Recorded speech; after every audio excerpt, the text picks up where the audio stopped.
Okay, so finally, we came to the last our session, and this session will begin.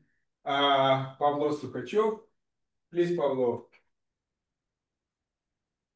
All right. Thank you for the introduction. So today I would like to talk about my recent works on odd-parity magnets, namely about electronic properties of odd-parity magnets. So this is the end of this conference. So you heard a lot about this novel unconventional magnets. That's why I can skip a few slides related to introduction. So this appearance of unconventional magnets serves as a main motivation for our study here. To understand what is an odd-parity magnet, we perhaps need to understand what are other types of magnets, what are even-parity magnets, what are antiferromagnets. For example, here I'm presenting the simplest constant energy contour Fermi surface of antiferromagnet, which is doubly degenerate. There is no net magnetization, and here's the lattice of it. Um, yes. Well, as you heard several times already before, that there is a different class of magnets which are similar to antiferromagnets. They also have vanishing net magnetization, but they have spin split energy bands. As you can see here, for example, this is the simplest cartoonish picture for D-wave magnets. Libor already discussed symmetry properties of altermagnets, and I just briefly mentioned that the symmetry is not translation or inversion as in antiferromagnets. For example, as one can see from this cartoon, in order to in order to have a symmetry for this lattice, we need to rotate and flip the spin. So we cannot, and these operations are decoupled, unlike magnetic space groups where these operations are coupled. All right. So these altermagnets, they have even parity energy spectrum. They break time reversal, but preserve parity. So the natural question is, what are the odd parity analogs of such altermagnets? So can we have energy spectrum where when we flip k to minus k, we also flip spin to minus spin? And the answer to this question is yes, these materials are well known. For example, helium magnets, they do have this property. And here's, for example, several papers, and here's a list. Here is a plot for the energy spectrum for, I think, alpha europium phosphate 3. So these materials are known. So what makes the odd parity bands robust, and are there any symmetry protections for these bands? And the answer to this question is also yes, for certain magnets, and this was mathematically proven by Kudasov in this work, who considered helium magnets with different periods. Now, another question. So what is the lowest symmetry for odd parity magnets? As it's not surprisingly, from one can guess from the title, is that it is P-wave. Somewhat surprising is that no materials with P-wave spectrum were reported until I think this paper. The majority of P-wave magnets, or sorry, if to say odd-parity magnets that were reported before, are of higher symmetries. Usually it's H-wave or something else, or it's not even clear because people present only cuts along a certain symmetry lines. This group showed that P-wave spectrum is possible and proposed a particular material, which is this cerium nickel arsenic oxide compound. And here is a constant energy contour for this material. Now, the last question to which we addressed is what are effective models and electronic properties of such odd parity or P-wave magnets? And to start, well, as a theoretician, I will start with the simplest possible model, which is one-dimensional model. Technically, it's odd parity, but in one dimension, everything is P-wave. Such a model is a one-dimensional chain, such a cycloidal magnet with a period 4, which means that we have 4 spins here, rotated by pi over 2. Such model has a particular tau-T symmetry, which is a combination of translation and spin reversal, time reversal here. So if we translate, by half of the period and flip the spin, we will have the symmetry. And according to this symmetry classification, such chain should be robust towards spin-orbit coupling. And importance of the symmetry was also emphasized in this preprint. In this case, we do have time reversal symmetry, but we don't have inversion. So our energy spectrum for such a chain is odd parity, which means, again, I repeat myself, when we flip k to minus k, we need to flip spin to minus spin, and here is a band structure for such a simple lattice. For connoisseurs of time-binding models, one can write down the time-binding model for such lattice, and it essentially contains a hopping, chemical potential, and this is decoupling term, where S is a spin of this particular atomic site. Yet this lattice, well, it contains 4 atoms per unit cell, and we have spin, spin up, spin down, so it's in total it's 8 bands. And for theoreticians as me, it's not too easy to work with such a complicated band structure. So we decided to derive an effective model based on symmetries, and that agrees with such lattice model. So this model is coarse-grained. In this case, we gather this spin, let's say, yes, we gather the spins into yeah, we gather the spins into so-called sectors, which is a spin to the left, spin down. We combine this, and this gray sector is the same, but time reversal. It's essentially time reversal partner. Just flip the spin. And to derive the minimal model for p-wave magnets, um, we could just consider hopping between the same sectors of this model, and this hopping should be spin dependent. And then for such model, we can write down the following Hamiltonian, where we have this kinetic term, and this term is responsible for spin splitting, and this term is essentially a decoupling term. Notice that this is now 4 by 4 model, and it exists in the space of spins, sigma, and sectoral degree of freedom, tau. And there is only one term that is actually non-trivial in the sectoral space. It's this decoupling term. Also, another particular feature of this model is that here spin and momentum coordinates are decoupled. That's why it can be applied for different types of spin textures. But so far it was a one-dimensional model, and in one dimension, all odd-parity magnets are p-wave. So let's move to 2 dimensions, where we can distinguish between different types of symmetry. And for this, we can take this chain and essentially add another chain to form a 2-dimensional lattice. And here I'm slightly shifting my spin rotation. Now spins are rotated in plane that is perpendicular to the screen. Time-binding model for such 2-dimensional lattice is given by the following Hamiltonian, which is essentially the same as we had for a single chain, but it has now 2 additional terms here in the kinetic energy and the spin splitting. Its energy spectrum is given here in this figure. So now we clearly see that there are bands that have this odd-parity magnetization. And if we cut this energy spectrum at some given energy, we will see that there is this p-wave polarization. So it's nothing, not a higher order, but a minimal p-wave polarization. Furthermore, we can simplify our model even further and consider only the states here at the gamma point. And then we obtain the following model, which is a kinetic term, spin splitting term, and this is decoupling term, which essentially quantifies the gap distance between these 2 bands. All right, we have a model. Now, what would be the electronic properties of this odd-parity or p-wave magnets? How can we distinguish these materials if we perform some transport measurements? Well, perhaps the most common measurements that can distinguish different types of magnetic symmetries is tunneling magnetic resistance. In short, what is a tunneling magnetic resistance? We consider heterostructure composed of magnets with magnetization, let's say up, and some tunneling barrier. And in this case, we can measure some tunneling conductance, G up.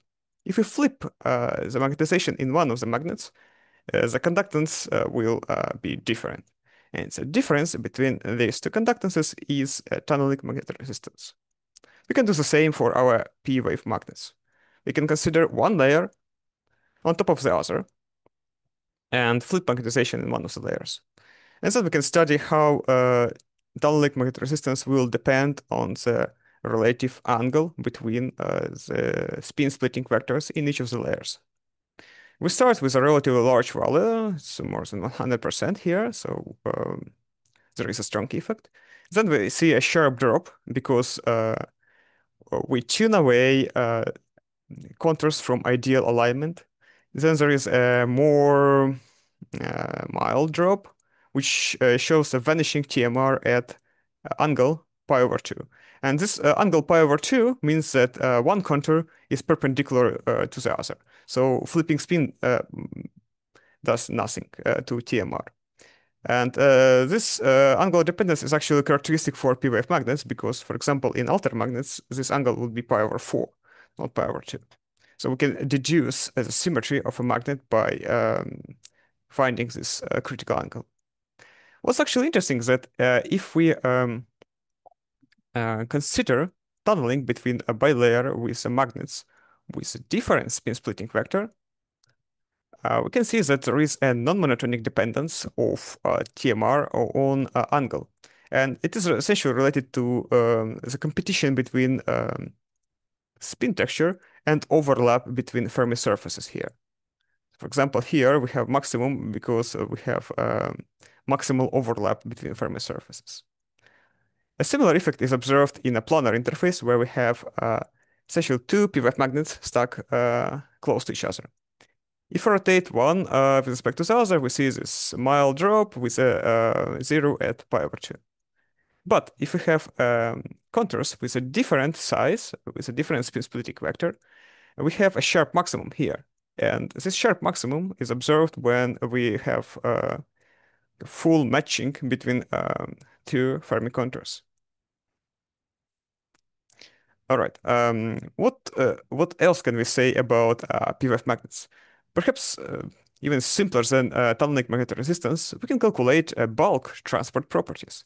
We can do this in simplest kinetic theory approach. Just can solve Boltzmann equation with a collision integral in the relaxation time approximation. It can be solved to any order in electric field. In particular, we will be interested in leading order first and second order. Because by symmetry reasons in the first order, we have only electric response. We have only electric current. So we don't have any spin current. In the first order, we observe a quite trivial situation that due to this p-wave structure, I would say that not even p-wave structure, but due to the ellipsoidal shape of the Fermi surface, we have a conductivity that is different in the direction parallel to spin splitting vector and perpendicular to spin splitting vector. In this case, this difference is related to different velocities in direction parallel and perpendicular. As unsurprisingly, a velocity in this direction is higher, hence we have a higher conductivity. The second order response, we can have a spin current, but we don't have any electric current, just due to the symmetry properties of the integrands in these expressions. All these currents have non-trivial structure, which here, for example, we show the dependence of current as a function of angle between electric field and spin splitting vector. So to quickly summarize this part of my talk, we can distinguish p-wave magnets from transport properties by looking at their tunneling magnetic resistance and bulk transport properties. What other properties can be studied if you consider if we're interested in electronic properties of unconventional magnets? Well, perhaps interaction effects. And one of the most well-known interaction effect is, of course, superconductivity. In alter magnets, simplest type of superconductivity is a spin triplet superconductivity. Because if you consider pairing between time reversal partners, which means that electrons at k and minus k, we couple electrons with spin up, or spin down and spin down. And this is a spin triplet. Of course, there are spots where bands are degenerate here and here, and there we can have a spin singlet. Of course, the details depend on particular mechanism of interaction, what is a mediator, whether it's phonon magnets, and details can be found in other literature. But what about P-wave? We have odd-parity spectrum. And statement is that this odd-parity spectrum makes P-wave magnets perfectly compatible with spin singlet superconductivity. Indeed, if we pair k to minus k fermions, we pair spin down with a spin up. It's a spin singlet. We addressed the properties of superconducting P-wave magnets in essentially two setups. First setup, we considered a proximity setup, where we have superconductor and we induce via proximity effect a helical texture there. Here, for example, we're showing the helical lattice. It's a helimagnet with a period lambda. We can actually consider numerically any kind of period. And here is a time binding model that describes this system. So it's very similar to the one-dimensional models that I already showed before, but now we have this additional term related to the superconductivity. What we show is that if we have a helical lattice with a short period, which is close to antiferromagnet or to the P-wave lattice that I defined before, we have a strong robustness. We have a robust superconductivity, which means that we need to apply a strong SD coupling strength, a strong magnetization to break superconductivity.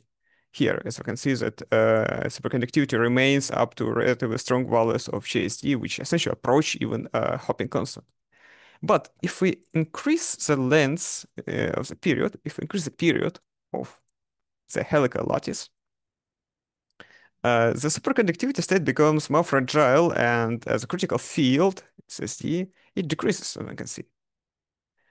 As explanation of this effect is relatively straightforward, because what means long or short period compared to what? We have a coherence length for our superconducting pair. If the coherence length is larger than the period of this helical texture, then the Cooper pair feel an antiferromagnetic surrounding. It's essentially an antiferromagnet. That's why a magnetic field, in this case, is not suppressing superconductivity. That's why we have this robustness. And as for example, here in this inset, it shows a critical value of the SD coupling strength needed to destroy the superconductivity, and it's 100 times larger than famous Chandrasekhar-Clarkson limit. But if we increase the period, then for periods larger than the coherence length, essentially Cooper pair will be located in the effective field of a ferromagnet. It will feel a ferromagnetic field. And in this case, this field will break its Cooper pair, and we essentially approach the Chandrasekhar-Clarkson limit in the limit of very long period of helimagnet. Pardon. Actually, we did not self-consistent treatment, so we haven't considered the inverse effect of the superconductivity on the helical texture. A fully self-consistent treatment was performed actually a few days ago in this preprint, and they essentially agree with a key qualitative feature of our results, but they show that quantitatively the results will be different. The next step is to consider the intrinsic superconductivity in a P-wave magnet. So no proximity effect, just a P-wave magnet and pairing inside P-wave magnet. For this, we can consider this model. And to simplify our life, we can fix a chemical potential somewhere below here, nearby the band bottom. And in this case, we will have just two separated circular Fermi surfaces. And hence, our low energy model can be represented in the following form. It's just two shifted parabolas. And hence, since we consider spin singlet pairing, so we pair k minus k, spin up, spin down, we can essentially get rid of this separation in our model, and we can obtain the standard BCS solution for the S-wave gap. So we arrived to the conclusion that there is no dependence on the p-wave splitting in the case of intrinsic superconductivity in this p-wave magnet. And such a result perhaps is not that surprising because this model is essentially regular metal with a particular, I would say, not standard form of spin-orbit coupling. And it is known that such non-heterosymmetric materials, they are robust toward this coupling. And for example, up to alpha square, there is no effect, and it was shown in these works. All right, since there is no direct effect on the superconductivity, the superconducting pairing, what other effects can we use to extract information about p-wave magnets, just to see whether we have a p-wave magnet or not here? For this, we can consider transport properties of heterostructures. We consider, for example, a heterostructure formed by a p-wave magnet and superconductor, or a normal metal and superconducting p-wave magnet. In this case, what we will have? We will have impinging electrons on the barrier. This electron cannot penetrate a superconductor if it has energy that is lower than the superconducting gap. But it can be retroreflected as a whole, and the whole Cooper pair can go into a superconductor. This process is called Andreev reflection. And this is considered one of the key signatures of superconductor normal metal junctions. What will happen in a junction with p-wave magnet? Well, if you consider longitudinal conductivity, then if we have a splitting that is perpendicular to the interface, then nothing will happen. The system is oblivious to the splitting. If we have a splitting that is perpendicular, then we will have some effect, but still it's just qualitatively irrelevant effect. And these cases were considered in this work by Tanaka.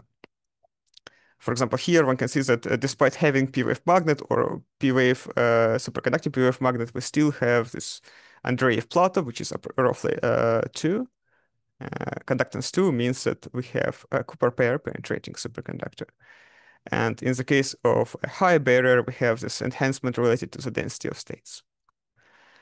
But p-wave magnet brings a novel detail. It allows for a transverse spin conductivity, transverse spin current in this junction.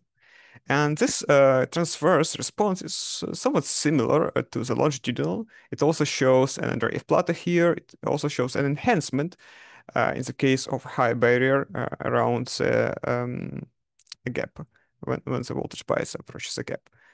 And since I think I'm approaching my time limit, I can maybe skip the brief explanation. So in short, explanation is related to the symmetry properties of Andreev reflection coefficient and normal reflection coefficients, as well as quasi-particle velocities. While, for example, for the longitudinal transport, these terms are antagonistic. They have different signs. They contribute with a different sign to a total conductance. For the spin conductance, it happens that they contribute with the same sign, because here, for example, you can see that velocities for normal reflection and Andreev reflection are different, but there is additional sign here, which compensates this difference. Hence, they both constructively contribute to the spin conductance. Well, while I was mostly talking about p-wave magnets and p-wave spectrum, here I just mentioned this material, and there are some others, but perhaps they can be found in later versions. The story about superconductivity in principle can be applicable to helimagnets, which are more numerous and are more popular in the literature. With this, I think I'm a bit over my time, so I go to conclusions. First of all, we derived an effective model for two-dimensional p-wave magnets. We proposed to use this model for calculating tunneling conductance, which is large, has characteristic dependence on the spin splitting vector. We showed that p-wave magnets are compatible with S-wave spin sigmoid gap. We also showed that p-wave bands can lead to a charge to spin conversion in the transverse regime. And there are actually several other extensions. And with this, I would like to thank my collaborators, Jakob Linder, Hans Giel, Jörn Brecke, and Arne Bratas. And with this, I'm done, and I am open to questions. Thank you. Thank you for your talk. Please, what are the questions? Okay. Thank you very much for your talk. It reminds a bit of superconductivity in the Rashba spin orbit coupled system. And in the Rashba system, you have the possibility to stabilize the Majorana by also applying an external field, right? So is there a possibility to get a Majorana also in the P-wave altermagnet, or because you have two crossings, you will get you won't get this type of situation? I think it's in principle it's possible because the whole model itself reminds, as far as I remember, there was this artificial model with circular, with a circular field to get Majoranas. So in principle, this model, like one-dimensional chain, can be mapped to that model, and I think there was even a work discussing a possibility of Majorana fermions in odd-parity magnets recently. I can try to look at it. Okay, thank you. Yes. More question? Question Online is the question. Online question. Are there questions online? Yes. Yes, hi. Yeah, so great. Thank you for the talk. That's a very nice talk. Also, I wonder about the panoramas. It's not quite the same because Rashba itself is on planar, whereas this one has a very distinct anisotropy and a nodal plane. So, but on the other hand, there maybe works actually doing that. I know there was some proposals of Majoranas and altermagnets, but I don't know if this is the case here. But a little bit of the point that I wanted to make at the beginning, when you mentioned helical magnets as a parity, but I wanted to make a distinction here that that here in the helical magnets, if you focus on the helical state only, that clearly is p-wave essentially, or has this distinction of having the time-times translation. But in many of the systems, in many of the helical, in fact, materials, once you consider the crystal, you're breaking time reversal as a point group element of the symmetry, which would not be case for the planar magnets that we propose or the ones that you have. So what it also means is that the difference between a helical magnet and a p-wave magnet, that some time reversal symmetry broken responses would be allowed in the helical systems, with a full system, and they would not be allowed by symmetry in the other one. But on the other hand, I also would like to emphasize that for an experiment, the recent experience of Ricardo, I actually encourage him to call him p-wave in those noises, strictly p-wave, because these helical systems are showing all of the behavior as if time reversal was almost this a quasi point group symmetry as well. So I just wanted to make sure that there's no confusion there. Right. So my major focus was not on the symmetries. You're absolutely right about the symmetry distinction, but mostly about the structure of the Fermi surface itself. And in this respect, yes, there are quite a few similarities, but there are differences. I agree. Hi, Pavlo. Great talk. Hi, Aslan. So I just have a comment concerning your last remarks, and it also ties into what Jairo was saying on the helical magnets, if you consider them on a lattice model. So a year ago, we considered magnon-mediated superconductivity in systems where the magnons arose out of these helical magnetic systems. And it turns out that the interaction is complicated enough that you actually get chiral p-wave superconductivity, which means it's topological, in fact, and it also has intrinsic time reversal symmetry, just like Jairo was saying. Just a comment. Thanks. Yeah. Okay. Can I ask that last question? Sure. So I have a question.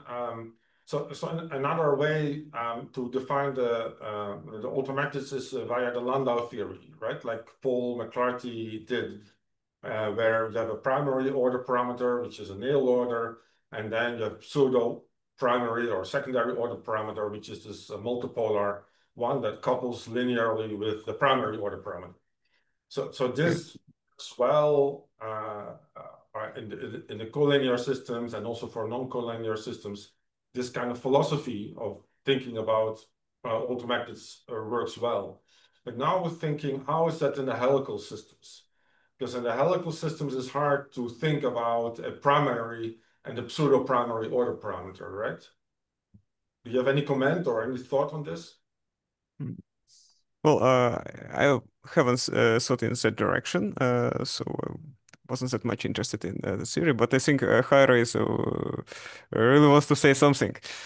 Yeah, I thank you for actually mostly because remember I think Libor went a bit too quick through that. But if you actually think of this order parameter that the partial waves order that's in the altermagnet is ferroic because it breaks time reversal symmetry. In the P wave, at least, you have time reversal symmetry is a symmetry, it's a point group symmetry, and therefore you have antiferroic ordering also of these higher poles of the higher order parameter as well, which also brings with some strong anisotropies on the transport, like Edelstein effect, or the beautiful work that Pavlo was saying about connected to superconductivity and some of the transports of the AMR. But it actually is this is why we call it anti-altermagnet in a sense, because it's actually in a sense antiferroically ordered for those higher orders. So that's what he was saying. Like, he went too quick for our Libor's talk. Yeah. Okay. I just also comment on your own remark. One way of doing it is actually that you have this local magnetization direction, which basically you can think of as a gauge field, an SU2 gauge field. Yes. So it makes it a gauge theory, an SU2 gauge theory. Mhm. That's one way of doing it. Right. Yeah. So you mean that we can use kind of SU2 or the parameter? SU2 gauge field. Yeah. Gauge field. The staggering field is coupled to the matter field. But what about the other parameter in this No, the case? matter field is coupled minimally to an SU2 gauge field. No, but I mean, it's known in gauge theory. Yes, so you have basically... As soon as we have non-abelian theory, one of all the parameters is Winsor loop, for example. Yeah, so it's non-abelian, although the gauge field is not dynamical. I would like to make it dynamical, but it's not dynamical. But it basically is a matter field. The matter field is basically the local magnetization, but you describe it globally by a gauge field. I see. Okay, so we have a small discussion here. Okay, thank you, Pavlo, for your talk. Great talk. Yeah. Thank you.